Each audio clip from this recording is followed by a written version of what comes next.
धर्मराज की धार्मिकता। महाराज युधिष्ठिर ने जब सुना कि श्री कृष्ण ने अपनी लीला का संवरण कर लिया है और यादव परस्पर कलह से ही नष्ट हो चुके हैं, तब उन्होंने अर्जुन के पुत्र परीक्षित का राज तिलक कर दिया। स्वयं सब वस्त्र एवं आभूषण उतार दिए, मौन व्रत लेकर केश खोले, संन्यास लेकर वे राजभवन से निकले और उत्तर दिशा की ओर चल पड़े। उनके शेष भाइयों तथा द्रौपदी ने भी उनका अनुगमन किया। धर्मराज युधिष्ठिर ने जब माया मोह त्याग दिया, उन्होंने न भोजन किया, न जल पिया और न ही विश्राम ही किया। बिना किसी और देखे या रुके हुए बराबर चलते ही गए और हिमालय में बद्रीनाथ के आगे बढ़ गए। उनके भाई तथा रानी द्रौपदी भी बराबर उनके पीछे चलती रही। शतपथ पार हुआ और स्वर्गारोहण की दिव्य भूमि आई। द्रौपदी, नकुल, सहदेव, अर्जुन ये क्रम क्रम से गिरने लगे।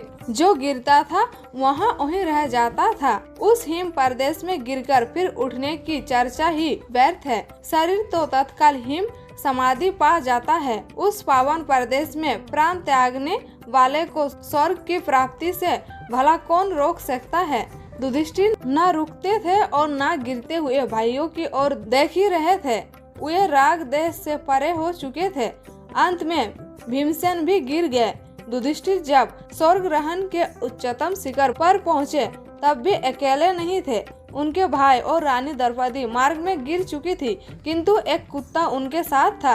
यह कुत्ता हस्तिनापुर से ही उनके पीछे पीछे आ रहा था। उस शिखर पर पहुंचते ही स्वयं देवराज इंद्र विमान में बैठकर आकाश से उतरे। उन्होंने युधिष्ठिर का स्वागत करते हुए कहा, आपके धर्मचरण से स्वर्ग अब आपका है, विमान में बैठिए।